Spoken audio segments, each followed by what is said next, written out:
Morning people, Rick here on a brand new little lake today. One that my wife turned me on to because it ends up that she lived here for a year or so in her youth when she was like 5 years old, and went on a jeep ride the other day. We swung by her hometown and this is what we found. Camera in back should be seeing there, front should be. It's just beautiful little lake, and I loved it from the beginning. And anyways, I'm just here to catch some panfish for lunch, but here's what I got. During my first 10 minutes, look at that, little walleye. Right next to that boat dock right up front there. You don't see me catch too many of these. I would keep one of these if I could get them good enough. Look at that, close up, walleye, yes. Okay, so anyway, thanks for taking the time to watch. Stick with me, and let's see what we do. Take two, Rick. This is what we're using. Got a little bit too much string there.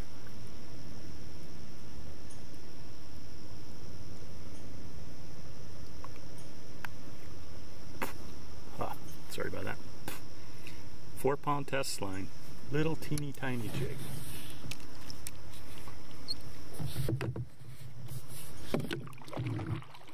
This is where we're going to go. We're going to go directly into the shade. I already fished that little area right there.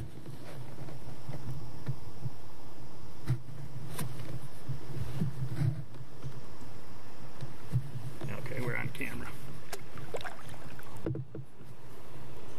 What I like to do, and I've been preaching this for a while, is I start out with the ultralight, and that gives me a really, really good feeling for what the fish are up to. Yeah, I fish for panfish, the occasional bass.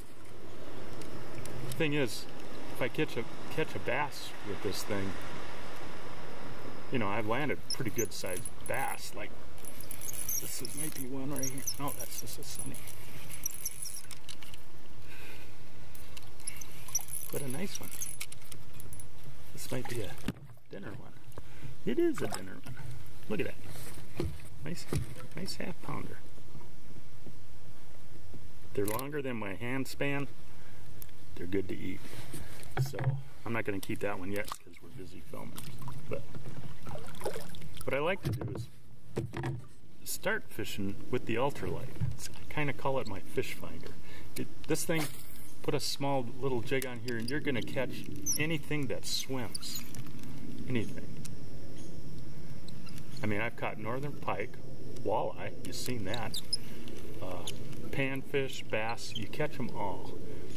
And the thing is, I just fan cast and I just drop it in any old place. Just trying to get a feel for what are the fish doing. It's kind of like going to Cabela's and looking at the fish tank.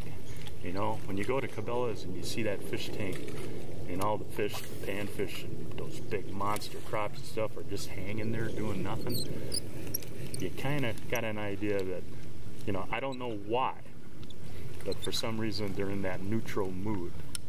So, and you got to figure out what's going to make them trigger. So I try to find a color I want the fish to aggressively hit it. I want them to just go whack. I don't want them to think about them. I don't want them to look at it. If they're looking at it and not taking it, it's not what I'm going for. I want them to aggressively hit it. So I switch up all my colors and I do all that until I find something that they're just I'm getting a fish every cast kind of thing. And then that keys me in on the color. And then when I start finding out, do they like it to sit, do they like it to move fast, slow, whatever, I work with that.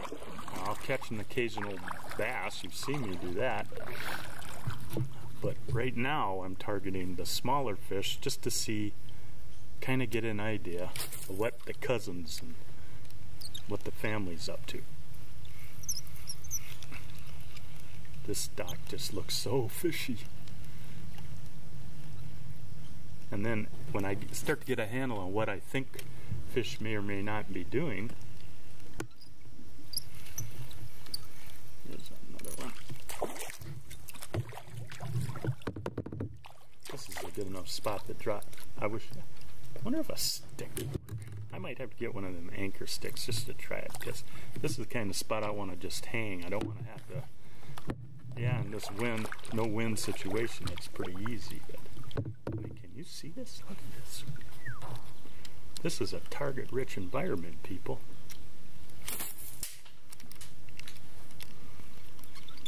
Target-rich environment. I'm getting hits every single time. Yeah, these are little. But what I did is I keyed in on the color a little bit. Like I'm using that orange did okay, but I was watching fish follow it and not hit it. That's not what we want. I want them to, as soon as they see it, they hit it. So black is turning out okay. I'm liking the black. Even if they're little, it doesn't matter. What matters now is activity. This is, look at that, they cleaned me off. Turkey. Okay, that's okay. I don't care. I got lots of them and they're cheap. So the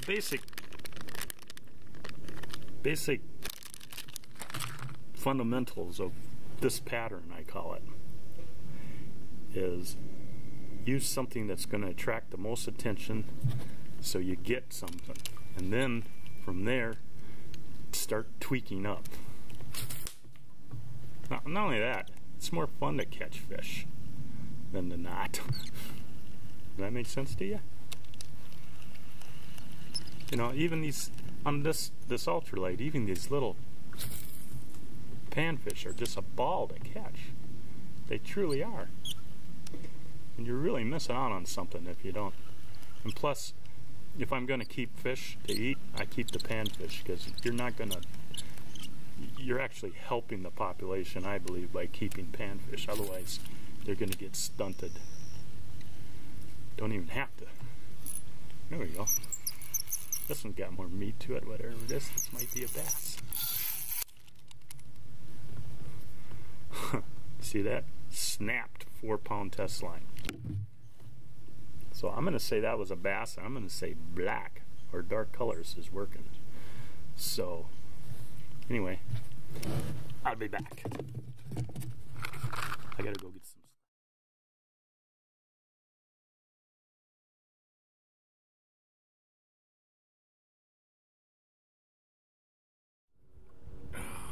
We got one, buddies. Working a weed line, an inside curve. This guy's got some pull. Don't know what it is. It's the biggest fish of the day so far, though.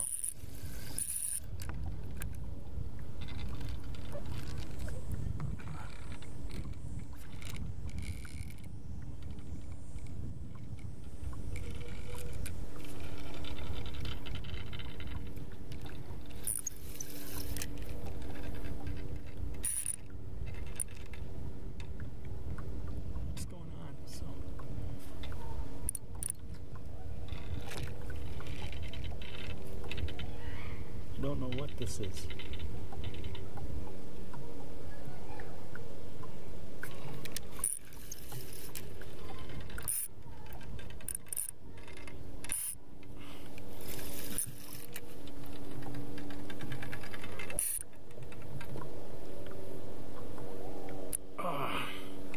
He fought hard enough that I know the hook is set.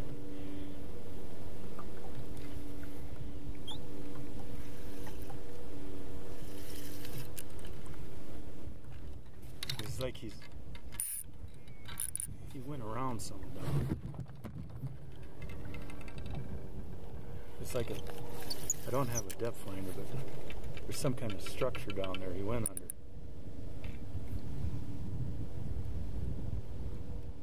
It's still on. It's still on there. Come on, don't let me. I don't want to lose this fish. I don't want to lose this fish.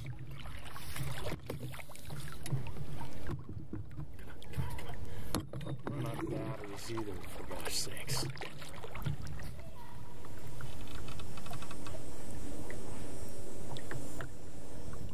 Straight down.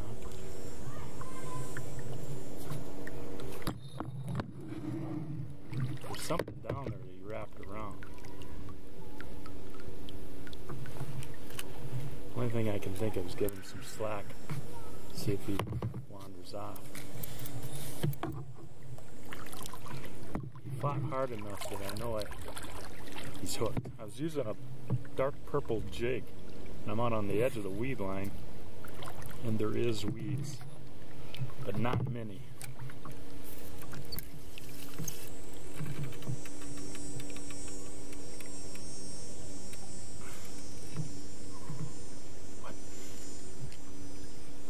What did he do down there?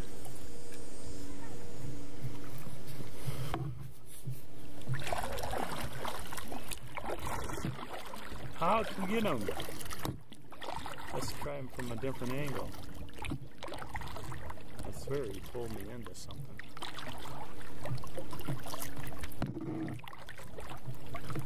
Let's just get him.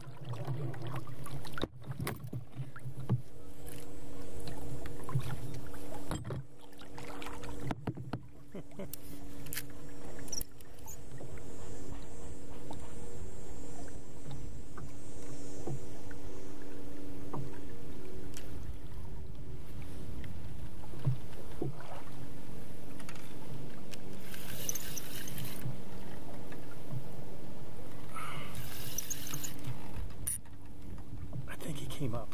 I think he came up. Come on. He's moving. There's probably a ton of weeds in him now. I can feel him down there. There he is. He broke free. Broke free. Yes. The mother of bass.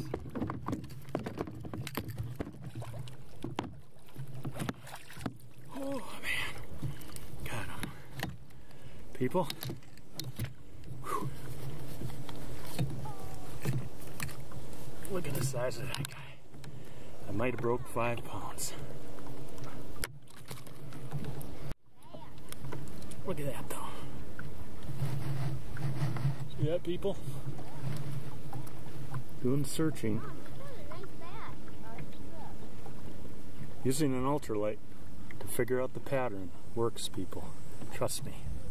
Trust me. Whew. Gosh, I almost didn't get that one in.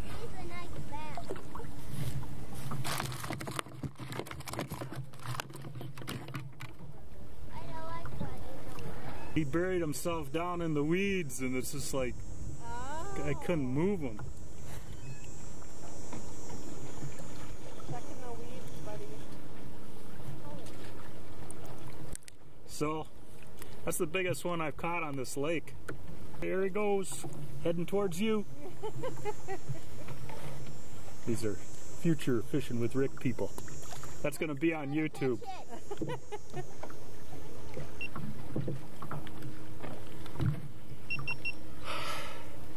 Don't overlap your line. Oh, I'm not in the water. I got to rest now. Usually when I get something like that, I lose it every time. Yeah? You know, but this time, luckily... They've lost a couple.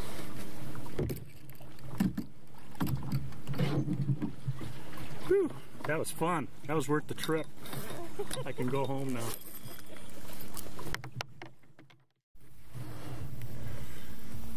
Even us retired guys that fish for a living